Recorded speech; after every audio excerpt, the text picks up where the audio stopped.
Whoops. LinkedIn says you are not approved for a link. Welcome to ADPAC Insights, where we speak with business leaders and those who are really improving the socio-economic ground for our people.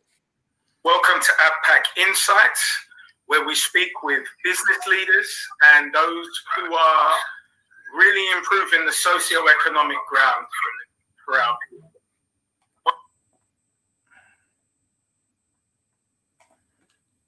Okay.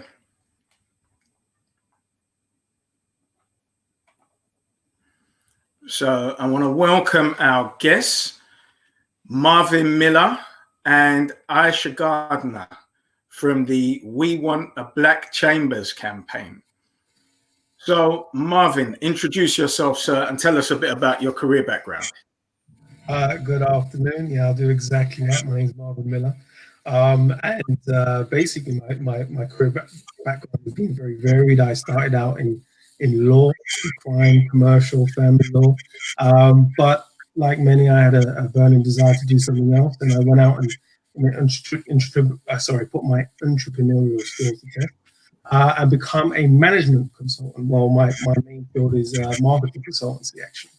And so I've worked with a number of businesses over the last 16 years, businesses and people, large, medium, and small businesses, on basically understanding their ideas and their vision and putting it into a reality. So that would be commercial organizations such as Danone or Sony or the London 2012 Games, leading up some of their teams there on marketing communications, through to consulting with smaller businesses over their strategic plans and helping them to put them in a position to win through key messaging and their audiences and their strategies. So that's pretty much been my background so far. Beautiful. And Aisha, tell us a little bit about yourself. Good afternoon. My name's Aisha Gardner. I'm a business owner, first and foremost. I own a spa in South London. Started that about 7 years ago, basically building their business year by year, slowly but surely. I've always had an interest in community groups. So I work with a lot of community groups, and part of my business model was actually mentoring as well. I've also worked with a lot of individuals and business groups over the years, trying to kind of build engagement across the community. Now I find myself here with the We Want a Black Chamber of Commerce campaign. Okay, fantastic. So all of these things start with a seed, an idea. What was your initial vision based on, and how did your experiences inform that? And that goes to anybody. Well, I think for myself, it was more reactionary. The vision, I'm not one to come up with the initial ideas a lot of the time. I understand when somebody has an idea or somebody has a problem, what we can do about it though. So I understand, I start adding flesh to the bones. And what happened is, the problems facing the Afro-Caribbean community have been well documented, and there was a range of disparate ideas, and that's what I do as a consultant, understand how we can bring them all together and make sure that we can deliver a body of work and people and messaging in an impactful way that can help us to get to where we need to be. So my vision has basically been to have that figurehead body where our voices can be heard and we can make impactful change. And Aisha, same question. For me, it started with trying to build my own network and being a business owner and trying to get as much resources around me as possible, and understanding how difficult that actually is to network and be connected and build collaboration with other businesses. And when I looked at gentrification and I looked at how the businesses at the high street was actually changing as well, and that's a lot of the Black businesses per se were getting pushed out. So that's where the ideas started to come, like how could we change this? How could we be more prepared for the changes in the environment? And it started to, all the puzzles started coming together when I spoke to a policy advisor and started to realize that there were a lot of associations and information and resources out there that a lot of black businesses are not privy to. And that's the information that's actually holding them back from building and developing.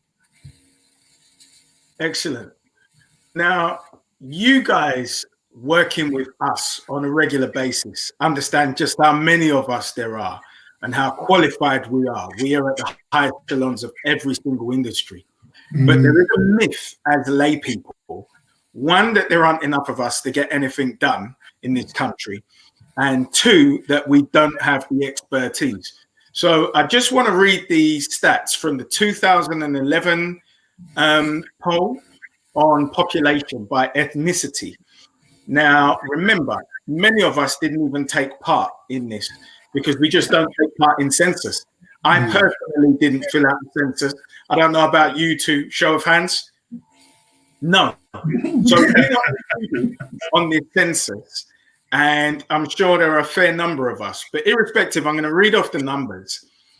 So Black Africans at 989,628, Black Caribbeans at 594,825, Black other, whatever they are, at 280,000, mixed white and Black African, 165,000, and mixed with Black Caribbean and white is 426,000 by their estimation, for a total of 2,457,559 of 79 of us at 4.5% of the population. Taking into account that a hell of a lot of us didn't fill out that census. Now, based on those numbers, we are looking at our marketplace. So when we think about initiatives like the Black Pound, that just gives you a clue as to the power of the consumer. But we aren't consuming everything we produce.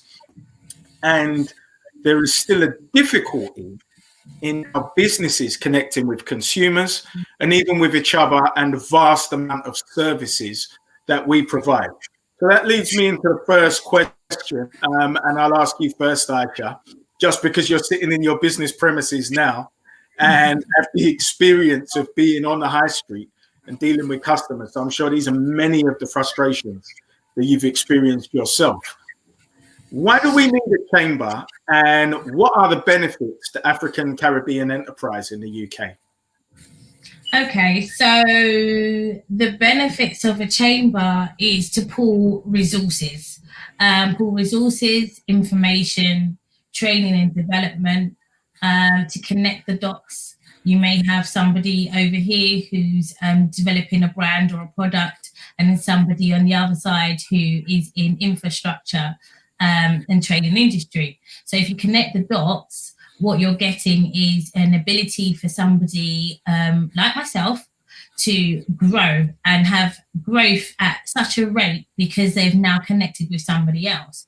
If we have a chamber with many different resources under one roof, we can use all our resources together and be informed about how the policies have been running this country and how the government's running this country, and we can develop moving forward.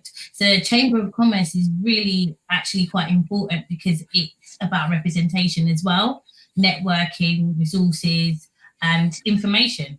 And so we need Black businesses to be informed about what's happening in government and to be informed on a macro level. And we need Black businesses to also be informed collectively and get their information from viable sources as well. And Marvin, same question, sir. So, I mean, as I said before, I've heard a lot of the problems facing the Afro-Caribbean community. It's been well documented. We've all sat in conversations with our peers. We've all been in various different networking groups and talked about the problems quite heavily. But being who I am, I try to focus less on the problems. I understand the problems, but want to move into solution mode. And we talked about, when we talk about solutions, I looked at a range of companies that I worked with, understood what went well, and for all the different materials I read on a daily basis, and all the companies I break down to understand how, and also public sector bodies and other, how did they move things forward? And they developed all of these bodies where they were able to utilize, aggregate resources. So bodies like their companies or organizations, resources, bring them together, strategically plan them, and put them out in a way that deploy them in such a way that was impactful and was able to create propositions that couldn't be denied. We're at a stage now where I feel like we have been asking for permission for too long. We have been sitting back and waiting sometimes for too long. And every time there has been a promise, we have sat back and waited. And the last promise came many years ago, in the form of leaders. When I think back, I think, when was the last promise? Last major promise that rippled worldwide was the civil rights promises and the bills to come out of equality and equalities of opportunity. And since then, we pushed so hard for that, but since then we sat back and we waited and we waited. Yeah. The situation of the play in 2020 is we are still not there. And this is where we now need to take the ball into our hands as the Afro-Caribbean community to understand, how can we move this forward as a collective? How can we inform? How can we be informed? How can we make sure that we are developed? And ultimately that more people in the Afro-Caribbean society become successful. That's why we need an chambers of commerce, because for the benefits of that, there's the basic benefits of a chamber of commerce, which is, the networking and bringing people together to collaborate and work together on open access to arenas you might not have had. There's, the business support functions through giving people access to template documents, legal helplines, tax helplines. There's, a range of those basic ones, but there is a need to go beyond with an Afro-Caribbean Chamber of Commerce, a Black Chamber of Commerce for Afro-Caribbean people. As Aisha said,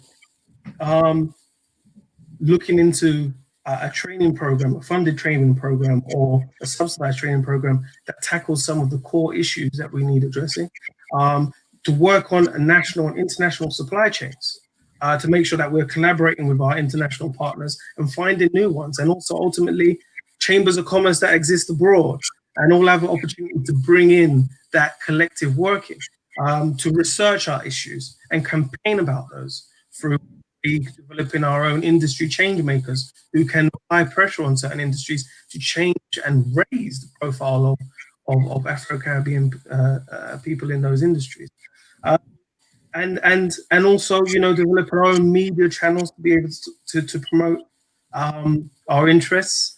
And as investment and monitoring, making sure that we're drawing in investment, directing people to investment, and making sure that from a mentoring perspective that we're able to wrap expertise around ideas that current Black business owners have, that people with a dream of getting into business have, that the young youths wanting to pursue a certain career and make it to senior management have, or to start their own businesses may have, and those communities who are really banking on the best ideas to come from the community and make an impact to the economy and make an impact to people's homes, and ultimately sprinkle those community leaders down as inspiration so that the cycle continues.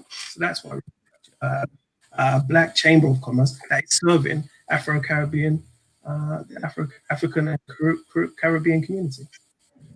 Interesting. That was a great insight and analysis, especially on the last big ask that a lot of people, especially in the States, they've acknowledged took away from their community. But I don't think we acknowledge it enough that the pursuit of integration with that illusion of inclusion took us away from our cultural banking, like partners, took us away from our local businesses. And the only reason we would want integration is so that we are treated more British. And we aren't treated more British. So integration actually failed because there never was a genuine will to integrate African Caribbean people and treat us as genuinely British citizens. So when you think about what Britain actually do, they think of themselves as a host nation with us as guests from the colony. And we've never stopped being treated like that. So I always talk about the exclusive benefits to African Caribbeans, just based on there is never a problem with any other community having exclusive benefits for their community until we actually articulate it. So I think it's time to draw a line in the sand before the next question and stop listening so much outside and build firm foundations for our economic reconstruction. We have a banking license application in the offering at exactly the same time that we've got you guys at the chambers. And there are a number of other initiatives where we are really establishing really strong foundations for an economic reconstruction for African Caribbean people. And there are global plugins in the African diaspora region who are our allies through the State of the African Diaspora. So we really have an opportunity to build trade. And at the same time, we have a colleague in Ghana who's establishing the Ghanaian Chambers of Commerce, and there's no import or export duty between Britain and Ghana. So we can very easily use Ghana as a manufacturing destination and export back to Britain, utilizing a macro economy with no trade import or export. So we're really at the precipice of some great things. So how have you guys gone about the process of establishing a chamber for African Caribbean entrepreneurs? And who have you been collaborating with? That goes to either of you again. I think Aisha will start that one off, I think. Okay, so when it comes to the building of a chamber, there are some formal ways of going about it. We've done internal work and we've done external work. It began with building a bridge and a dialogue and having engagement with central government. We went straight to the top and spoke to the business and industry, business, energy, industry, strategic department. It's a funny one. The business, industrial, business, energy, and industrial strategy. Yeah, it's called BASE for short, and they basically work on developing business within the UK, and they make sure that there's policies written that can actually support business. And so we went straight to them, and we started building a really good relationship with them, and feeding back all the information that a lot of the Black businesses need so that they can understand that, number one, we exist. And number two, we also have needs. And if we want to build a full economy with Afro and Caribbean people actually putting a slice in the pie and also taking out a slice of the pie, they needed to know what we exist. So we started developing that relationship with them internally first, and then we started to run the campaign alongside of that externally. So the campaign would be about engaging the Black community more and allowing them to come and support the campaign. The campaign was also about engaging Black businesses, Black business owners, entrepreneurs, and actually going and saying, look, what do you need? Because our chambers is going to be about developing a sustainable infrastructure that will give the businesses, the entrepreneurs, the Black managers and leaders what they actually need. Not what we are told we need, but what we need. So we started the campaign alongside of that internal work as well, so it could run parallel with each other. So when we got to a specific point, we could actually provide evidence that this was a need from the Black community. So that's how we started. There's a lot to do. The chamber itself does have a specific structure that we have to adhere to, but essentially it's at a place where it can most definitely happen. And we just need to make sure that everybody gets behind the campaign in order to prove that not only do we exist, but that there is a demand for a Chamber of Commerce. Yeah. Okay, so Marvin, tell us a little bit about the campaign and to continue on off the back of what Aisha said as well. Yeah, effectively. So we've been working from internally with the kind of partners that we want to be working with, because ultimately we feel that in order to get this done, we needed to have a government recognized voice for us to be able to influence policy, but also be able to access a range of different resources and opportunities that come with that.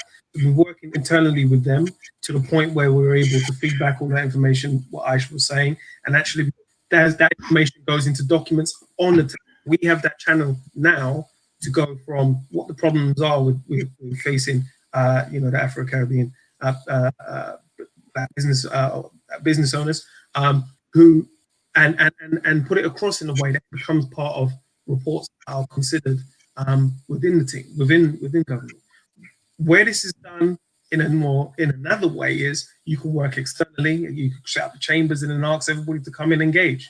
We did it this way because there's a need for us to do this differently. A number of the rules and frameworks for getting things done do not apply the way that this needs to be set up. So we started there. The campaign is now at a point where we've done a lot of the groundwork. We've passed a lot of the hurdles. What we need to do now was, and this was the very clear message, was let's clarify the need and make sure, let's see if the Afro-Caribbean community are going to support it.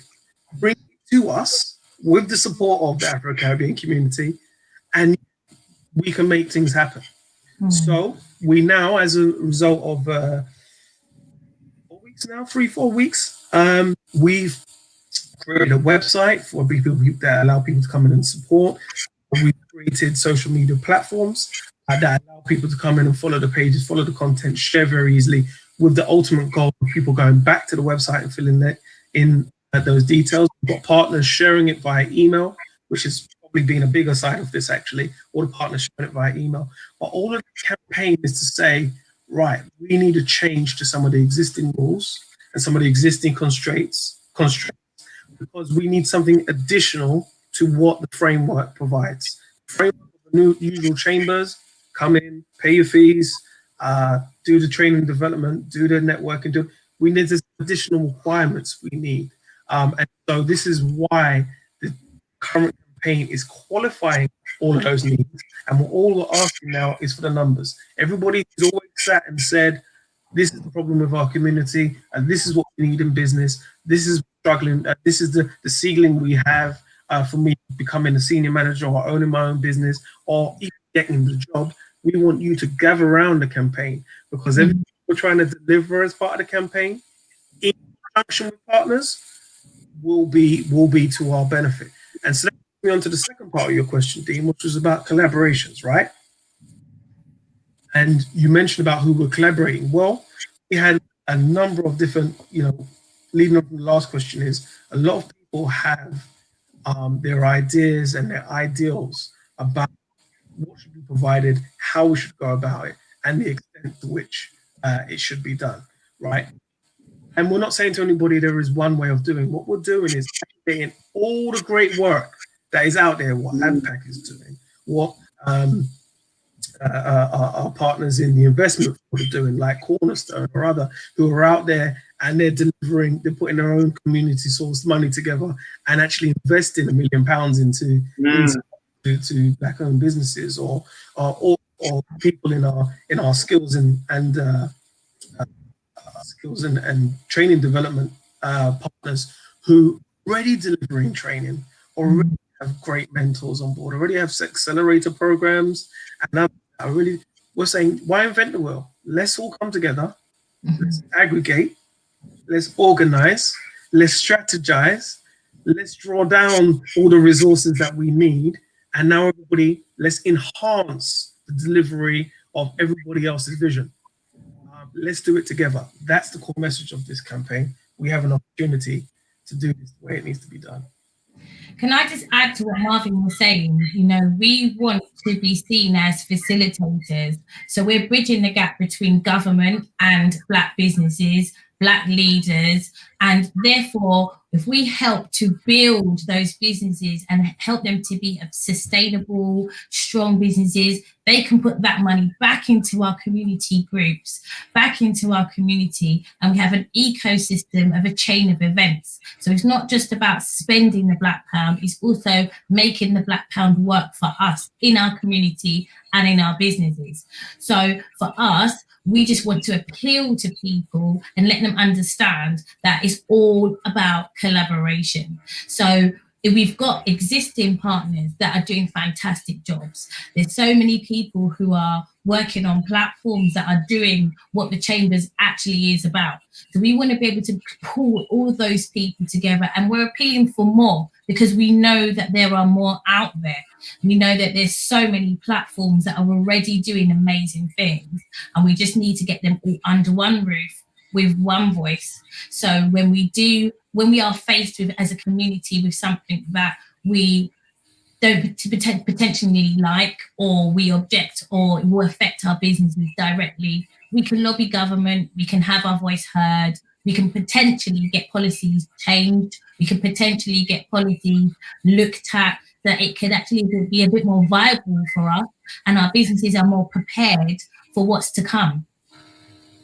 There is. I want Dean and everybody's watching to understand there is room within the structure for this. The way that ADPAC works, you know, we will have a board committee, a board where we obviously have a range of talented minds and people in position of various different industry sectors to be able to help us with the central functions. But then there are very many different working groups and strategic partnerships that we can develop all across the country. Make sure that there is room for what everybody's delivering, that we're not taking away, we're enhancing it so that they can deliver it, and we can do it in a coordinated fashion. Some people do, you know, that want to do are very heavy in the exportation field. There's room for us in the national and international supply chain function of what we're doing to make sure that you're around like-minded people to advance that, and then bring it back to the community and say, here's some advice, some guidance, bits to make sure that some more people can come through. And we all, you know, the opportunity is exciting. It's big. The whole point of the campaign is it's time to be heard. It's time for action. Yes. And everybody can get in on that. Everybody can get in on that. And we want it to be an inclusive. Absolutely. For sure. Please, Aisha. We created the platform for it to be inclusive. So there's 3 different levels on the platform. Our website, if you go there directly, we have just an opt-in button, which means you can come from any background. You can be a student. You don't even necessarily have to be Afro-Caribbean. But all of those people that supported the BLL movement, who saw the injustices, we're calling upon all those people as well to opt in and show a solidarity for equality.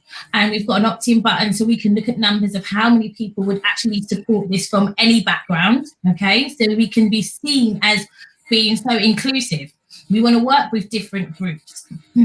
We've also got our survey up there, which if you are a business owner, an entrepreneur, or even an aspiring business owner, you just have an idea and you just thinking of a startup. And right now is a perfect time to do that. You know, what resources do you need? Our survey is there so you can actually fill it out and say, what do we need? What do I need to start this business? Then we also have a contact sheet there, and the contact sheet is for collaboration. So that's anybody who has a partnership or a working group or a platform or an association of many people. It doesn't have to be massive, it could be small, that potentially want to be a part of the chambers, that want to collaborate with us. So we can shortlist down and pick out what we need and how we can bring all of those people together and actually deliver what everyone needs under one umbrella. there's 3 different ways that people can support. Side, sharing the information, going to our website, sharing the website, sharing emails. We've got so many different ways that people can jump on board. And this is now the time for us to potentially try and actually get something done that's sustainable for generations to come. Because we want the younger generation to really benefit from this. Yeah, if they've already got an established structure, right, that we've created, you know, we're doing amazing things already with little resources, right? So for me, the generation that's coming up, they've got some serious mind, you know, digital mind. They've got a flood of information. There's so many young people that are entrepreneurs. Naturally, they're starting to build their own brands, their own businesses online, using technology. We want to be able to create a platform for them so they can walk into a building and they're going to get all the support they need. Graduates. So many ways that people can be supported. You know, there's so many graduates that have just graduated and they're what they did their degree in doesn't exist anymore. So what do they do? What do? Potentially start their own business, right? so there's all these possibilities, and there's room, because this is, you know, you see me and Aisha here today, but we do have declarations from people who will say, look, as soon as I'm there, I'm ready. This is, they've give us their data, their pitch, their what they're doing, and what, you know, how it could benefit, you know, the community. And we're not the judge and jury of that. We won't be, because this is about the greater good of what's needed. So therefore, we want to be inclusive, and to the delivery partners to this date, one of the significant ones has been the government. They've actually been surprisingly very well, to the surprise of many, very, very forthcoming with this, to the point where, I mean, we've got a meeting date coming up with the business minister directly asking how can he help with this. What is needed? So please show me the outcomes of your research. Please show me what everybody says that they want. And this is why it's important for everybody to get on the platform and show their support, fill out the questionnaires, and also come forward if they want to be part of this great opportunity. And it is a great opportunity. We underestimate. We've got a number of colleagues in the African Caribbean colleagues in the civil service, in Parley Reach, whose reach is powerful. These are very interesting times, and there are so many effective collaborators to bring it to fruition. I see us maybe as soon as 24 months having the same kind of impact for African Caribbean businesses as the CBI does generally. So when you see ministers and government having to present to the CBI, they will be in a room, a hotel, with 1,000 of us having to present to us, because we're genuine stakeholders whose economic fist makes a mighty impact in the United Kingdom and contributes to the GDP. That's right. So, this is the vision. This is the vision. This is the vision. And it's about people understanding not only what that vision is, but also that it's very possible. We're not going to the government with a begging bowl. I've heard that as a story. This is how the country works. Everybody else has this. We just don't. And that's, I think people need to really understand. It's, you know, everybody else has this. There's a structure, there's a formal structure as how the country works. And we're just not in front of the table at all. And we just need that representation, and we need to be seen, we need to be heard, and we need to realize the power in our economic power in this country, because that's really what it's about. It's about economics. Two things. Let me just take everybody to this scenario. Two things happen, right? COVID round one. I remember lockdown happened. A lot of things were in disarray, and I remember Sky News had got on to had an interview with one of the ministers. I won't say who, if everybody knows who it was. But had an interview with one of the ministers and asked the minister, in making all of these decisions about the industries and the business, what's required and the lockdown policies, you know, were the because they address it in terms of BAME, which is another that's a whole different story. But but in terms of BAME, what kind of representation was at that table? And in the footage I recorded, I remember it will stick with me. But the minister dodged it a few times. Said we invited a few people around, and one of the ministers, another minister, he attends cabinet every now and then. But the interviewer really put it on him. No. But when this decision was made, who in the cabinet, from the BAME community was there, and they broke down ministers that weren't Afro-Caribbean, because that's what happens on the BAME. You start giving all the stats to the other groups. Absolutely. right. Yeah. And then the interviewer said, "So, do you think it was acceptable to come to these conclusions without consulting the black business owners or other?" And it said what was important was that they had a diversity of thought. Mm. Immediately, it came to me was, well, you're missing the point. Where did you get this diversity of thought from? Because we wasn't at the table, and as far as how I came to be on this campaign was when the COVID stuff got into motion, we was me and Aisha, we was contacted because we knew various different groups, and we've worked with a number of black businesses to see how we can bring together consultation or other. And the problem there was it's so difficult, so hard to reach all of our businesses to have a unified voice, that they don't have the resources or any other thing that they want to say we cannot get a collective voice at the table when needed. Now is the time to establish that collective voice, so Absolutely. that we're not just a document on the table, we're not the occasional research, we are at the table co-collaborating where all the decisions and policies are made or other. Maybe not all of them, maybe specific ones or other, but we need to make sure that insofar as practically possible, that we are consulted and have the opportunity to make sure that we put the Afro-Caribbean community in a position to succeed. I think we are tired, and we should be, of other people making decisions for us. And I think it's about time that instead of us complaining about it, actually doing something about it. We can create something that would give us a voice. And that's just the bottom line. Other people can't make decisions about how our life has been impacted through various different changes. So whether it's COVID, whether it's us leaving the EU, whether it's racism, whether it's, young violence, gang violence, whether it's community issues, whether they can't have a voice about issues that affect us on a daily basis. And it's time that stops. They're open to listen. For the first time ever, we've got this far. Yeah. They're open to listen. They want us around the table. They want to hear what we have to say. They don't want to be making choices for us because they've realized that they just keep getting it wrong. Yeah.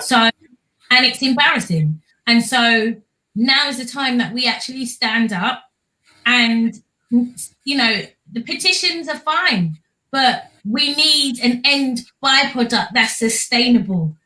Just talking about it continually is not going to get the job done. We need to now action it. And it's so important for people to understand. And if they don't understand, we're on call.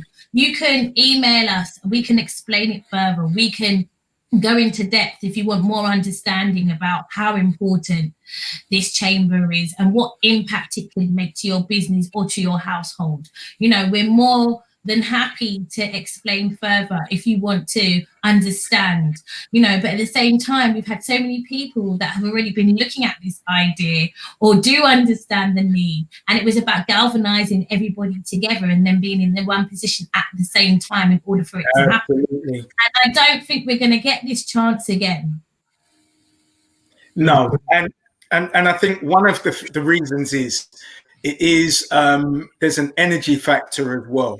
Living in a post-George Floyd world, we are very sick of being treated like second-class citizens.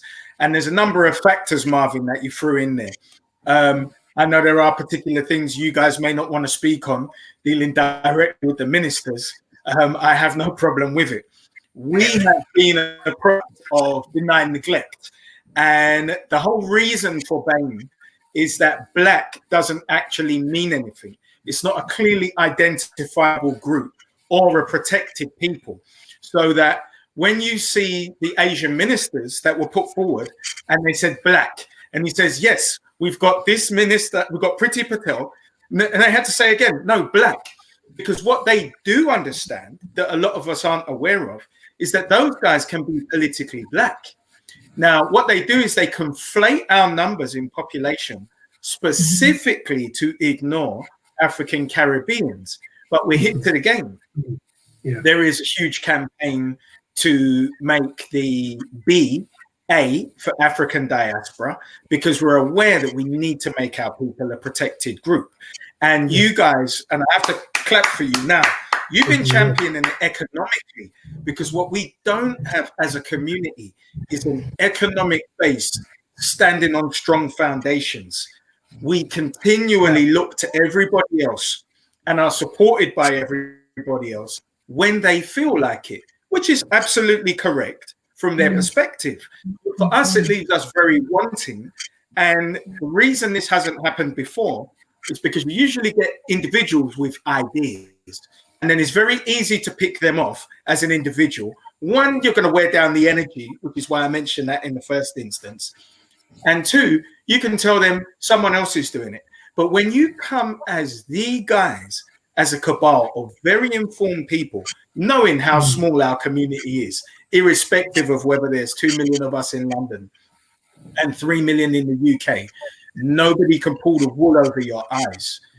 You are going to collect, you're going to converse with, and even the private conversation we had, you are aware of the people in the landscape the government are talking to, irrespective of whether they've spoken to you or not.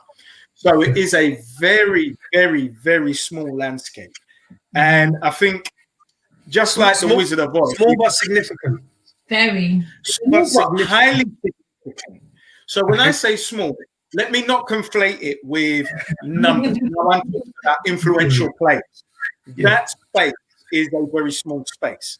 Now, in terms of our businesses, we can't calculate it yet, which is why we are doing our own census, which is why we are going to be collecting data and intelligence and sharing all of that, so we can create a very robust mapping exercise of what African businesses and African Caribbean consumers are worth to the British gross domestic product. And until we can do that, they won't take us seriously because they don't have to. But then there is another sector I would like to talk towards, which is banking.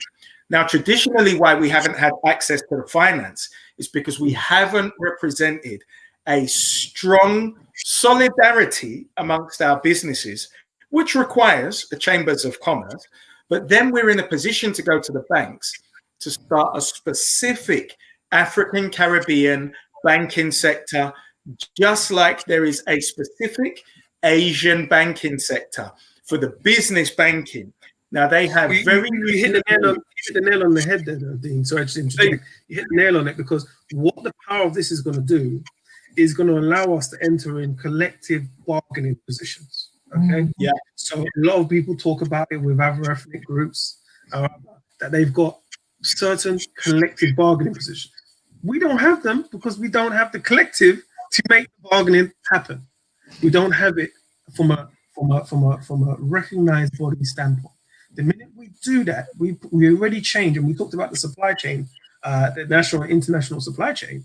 So is the minute that we do that, we're able to compete. Okay, because we're able to compete on a better footing than we have now. Because the situation is that, as again you gave the demonstration of the Asian community, or for white businesses or other white-owned businesses, or other, they're not white businesses, they're white-owned businesses. They've already got chambers of commerce. That's right. We are late to the party. Again. Okay. And what we need to do absolutely is to turn up. Better late than never. We need to turn up, and we have an opportunity now. There are some barriers, of course, but we have an opportunity to do that. And so when we do that, we can tackle the issues from way back, from production, manufacturing, right through to the to retail and the service sector. We can actually go across a range of industries, but we're able to talk with a community behind us, and that becomes currency. And also we're able to make sure that all our resources are pulled together in a way that we can all deliver what we intend to deliver. So it's very, very exciting. Absolutely.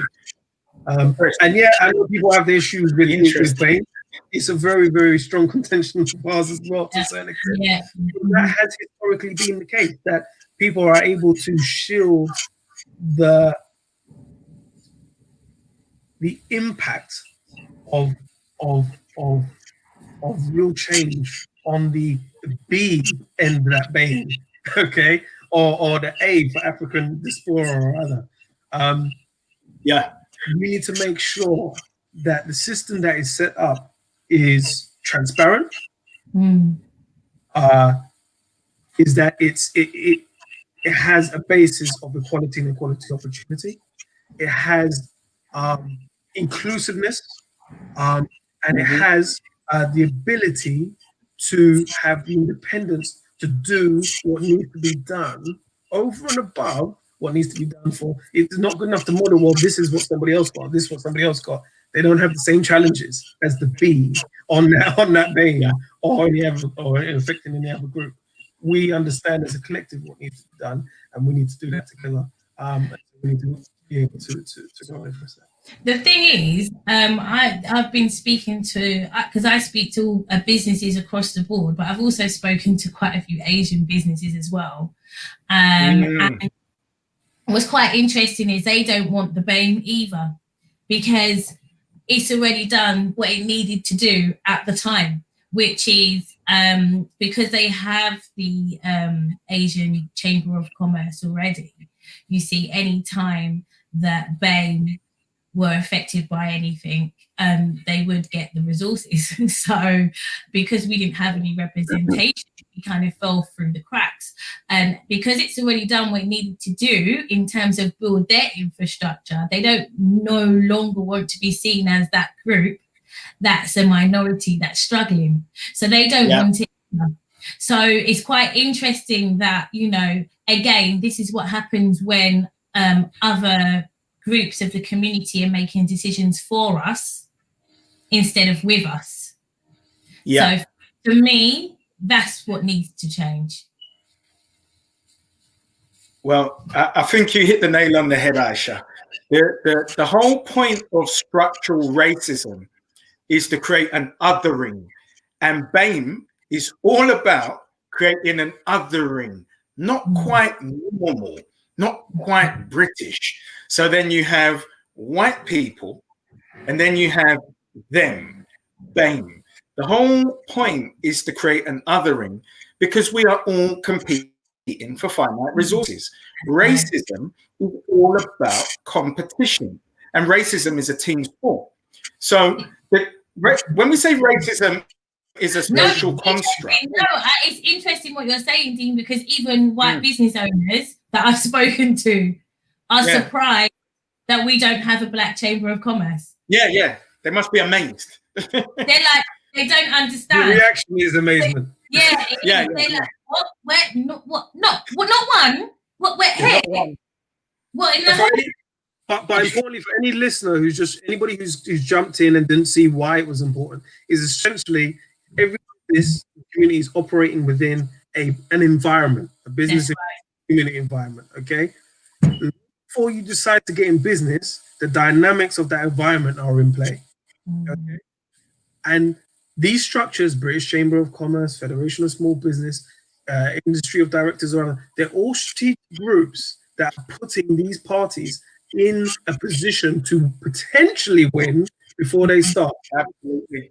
We are not in a position to influence those dynamics of how those communities are set up, so that we can deal with the issue of gentrification that has been out there, or to deal with the issue of funding that people feel that certain communities are underfunded, or deal with any of these other issues that we've heard, or most recently about banks not giving the finance to as willingly to Afro-Caribbean owned businesses.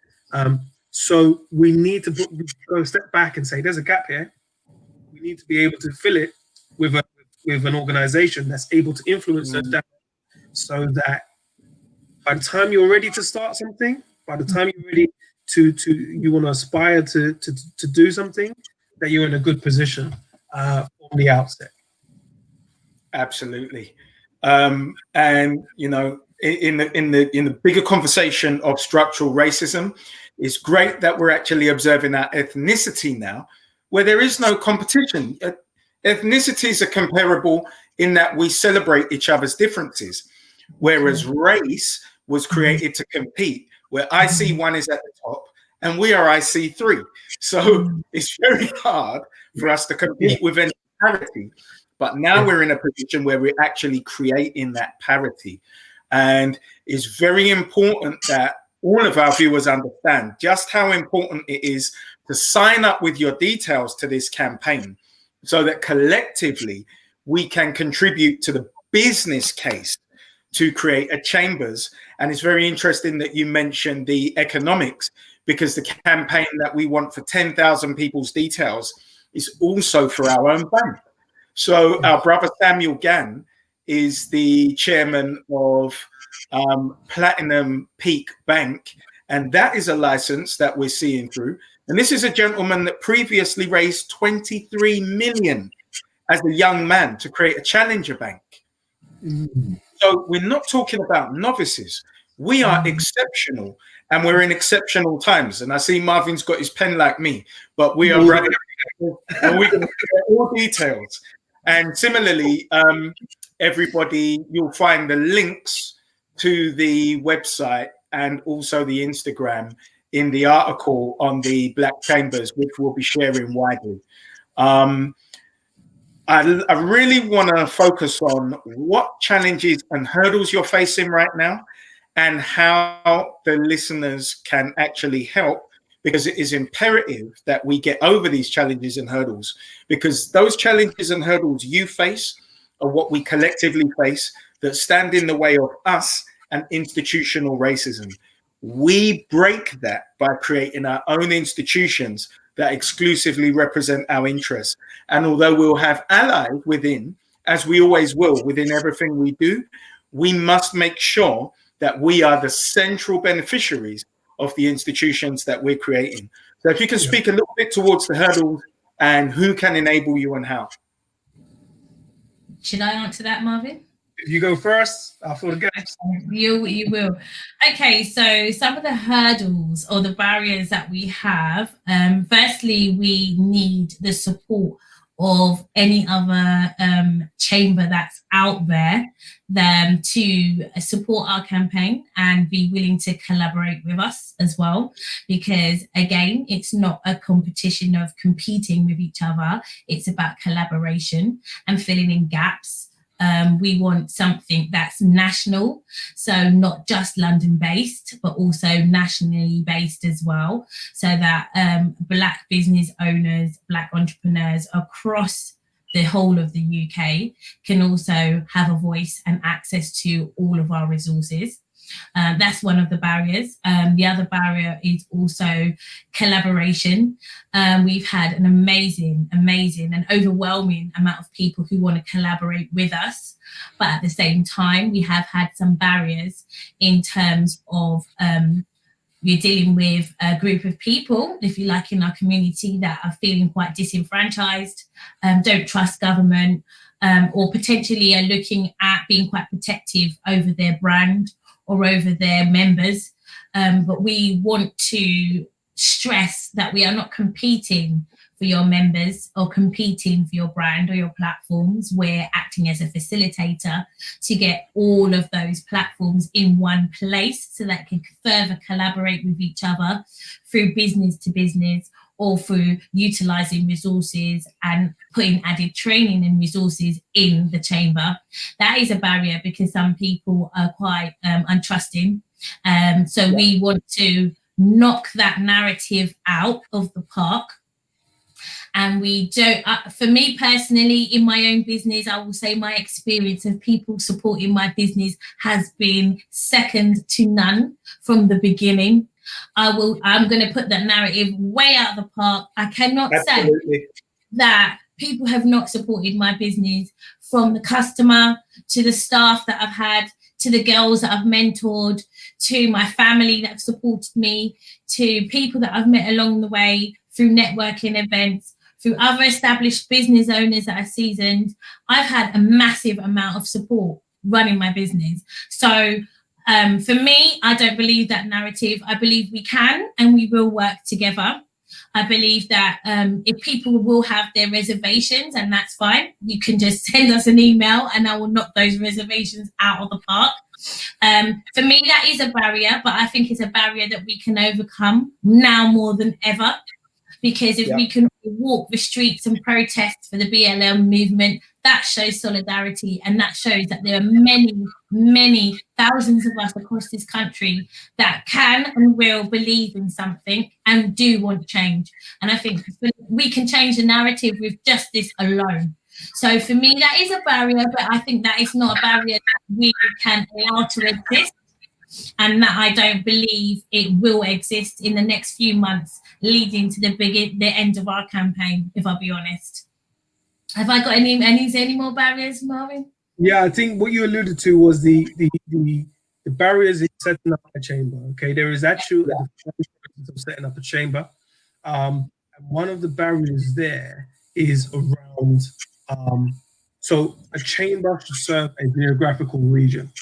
The way that it is written in terms of the framework for approving the chambers is that, and again, this comes down to policies, is that it shouldn't serve a racial group or sect or other. What that is saying prima facie is that is not technically having a Black chambers or Afro-Caribbean chambers or other isn't something that would be directly approved. And this is why we need more support in order to enforce a change of the rules. This is why we're working with government or other.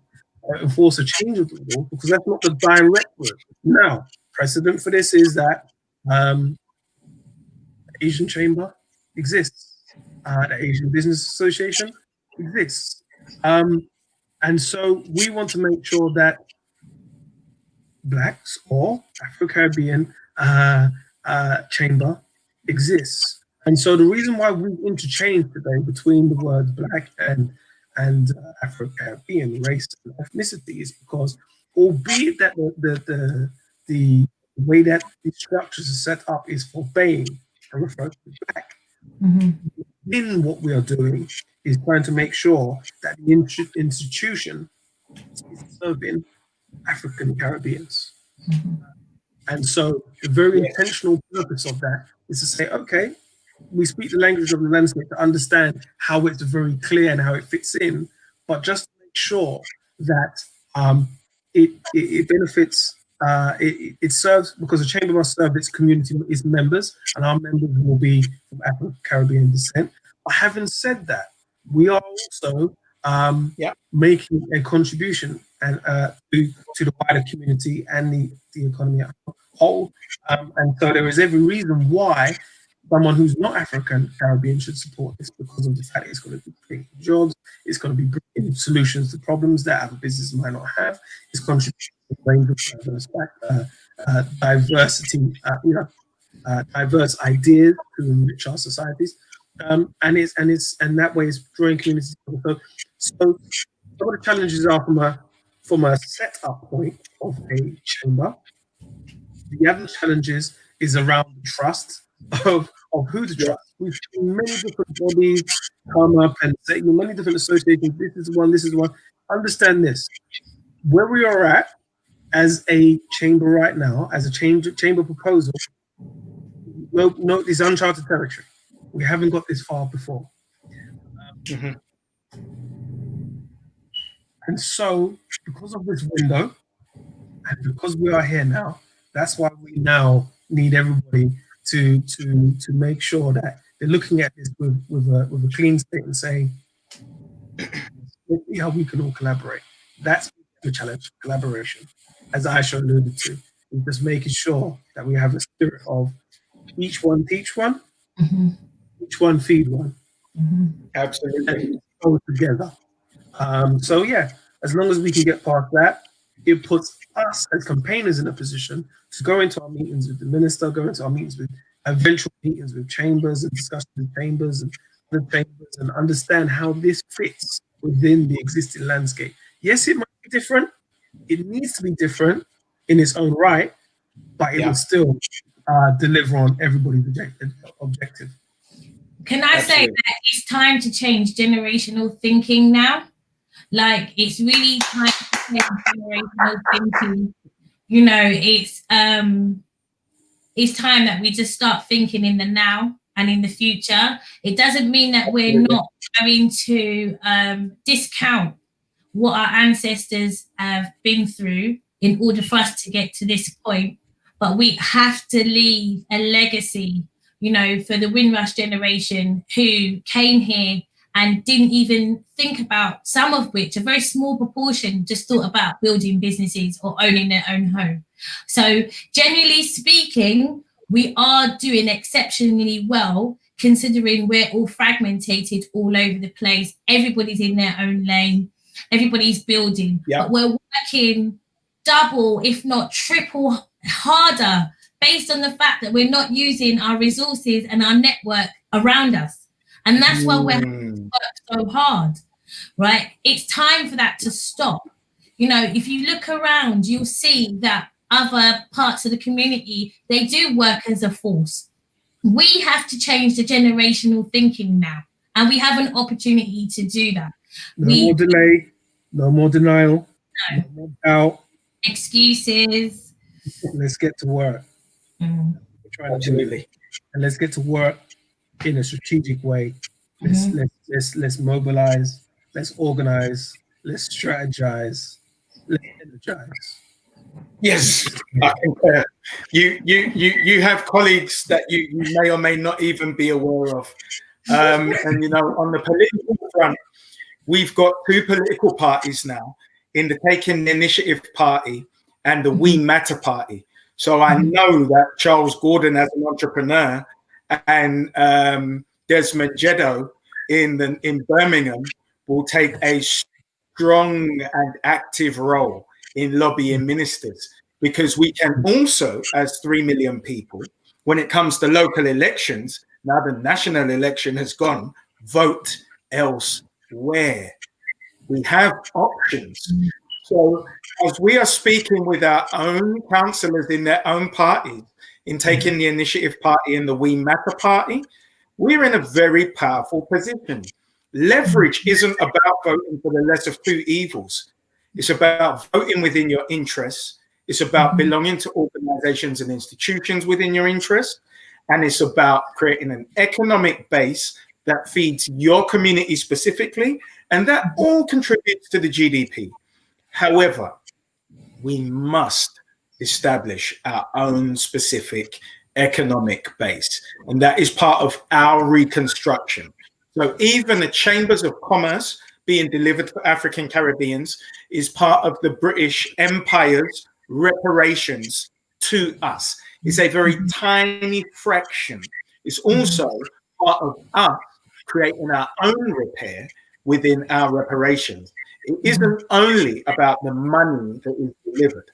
Now, when we give them the easy outs, I'm sure they will bite our hands off to take advantage of these small biscuits that they can throw at us.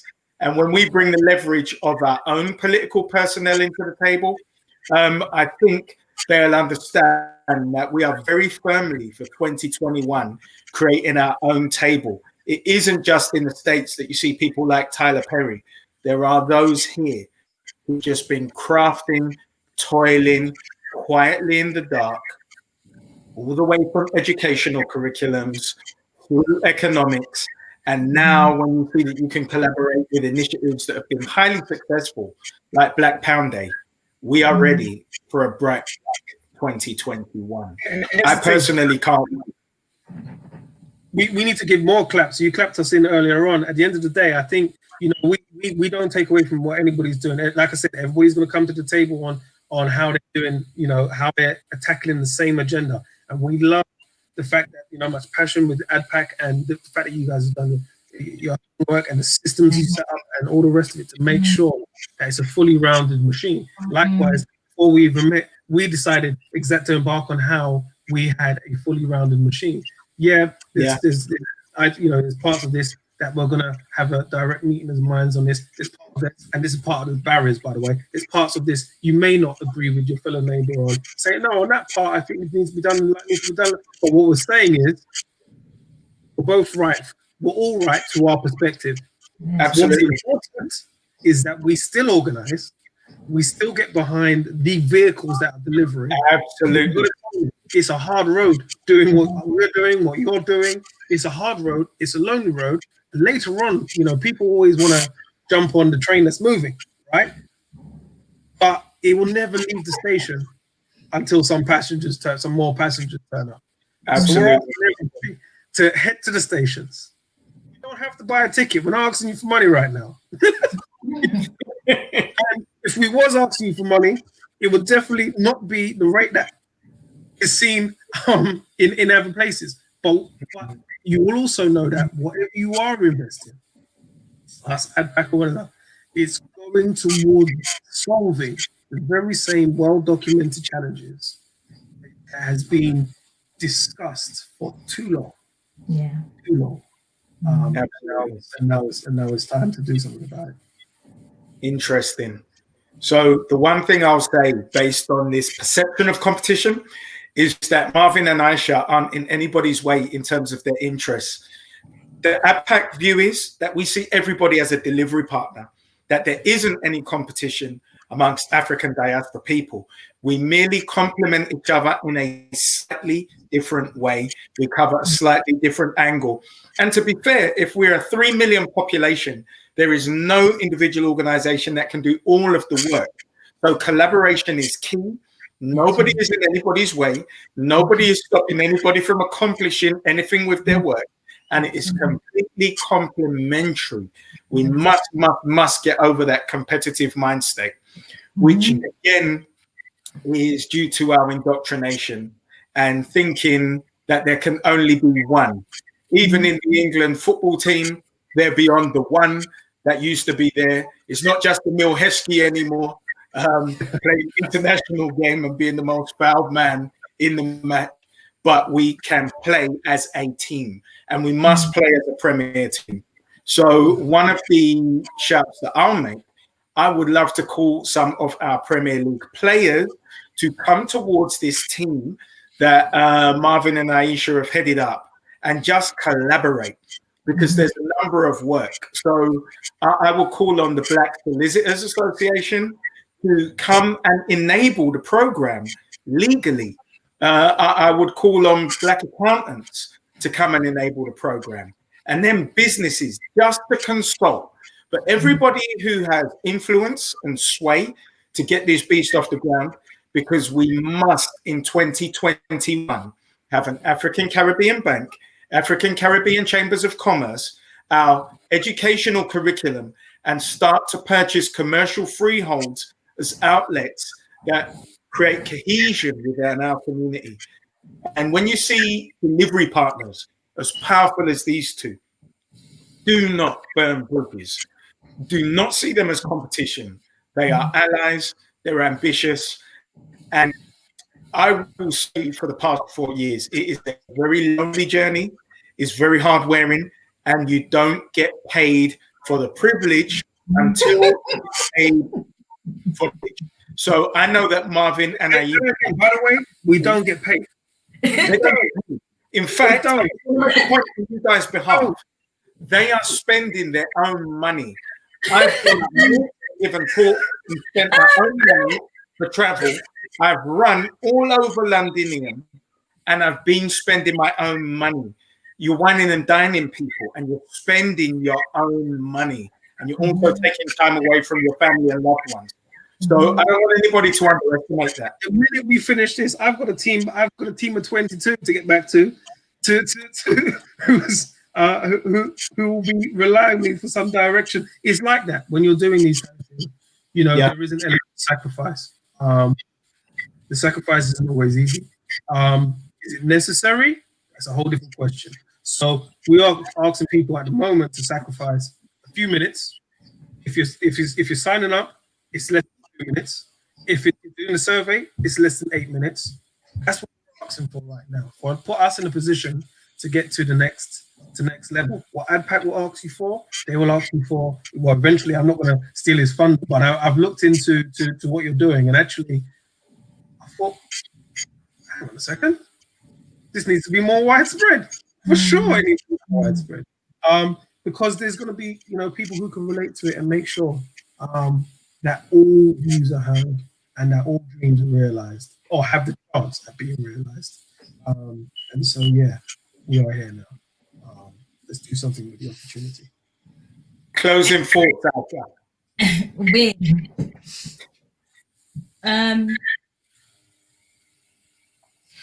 For all the conversations I've ever had about what needs to change, about how unfair the structure is, even talks about people wanting to move out the country.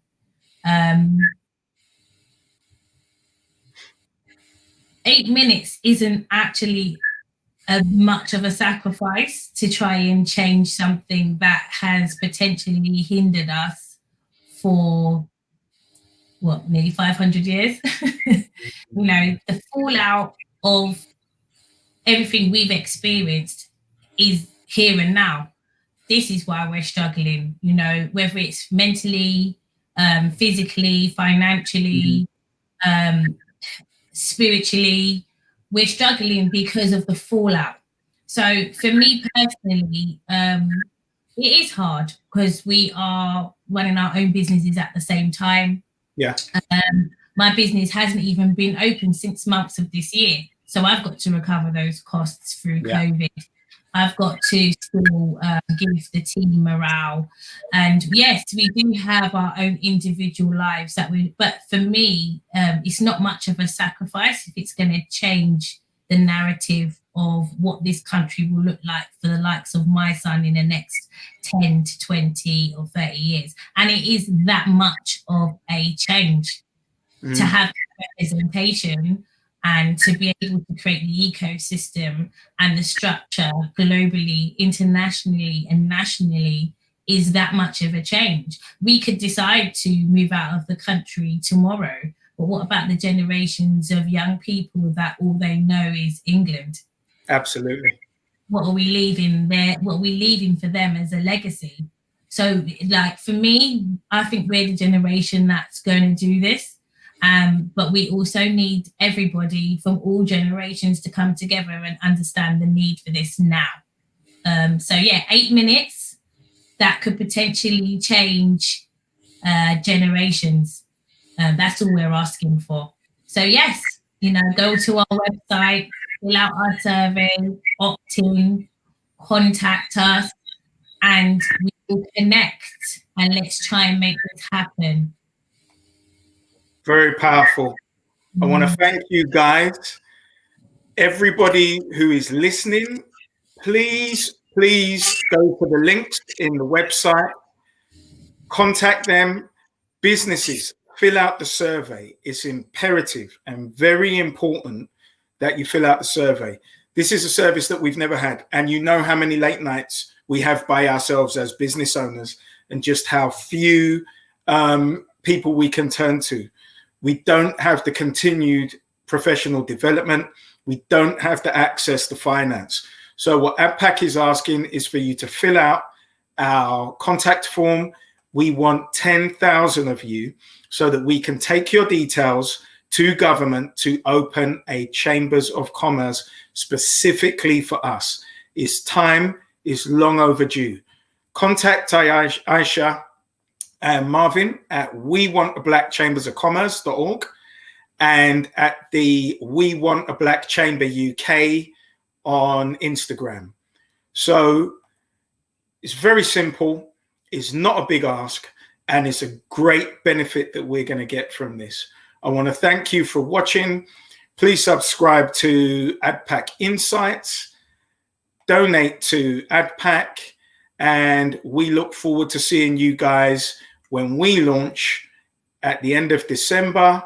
It's £5 monthly for individuals, £15 for organizations who will have access to our digital platform, and £35 for friends of ADPAC who are not African diasporans, but allies and organizations that we'll partner with, such as national chambers and business organizations.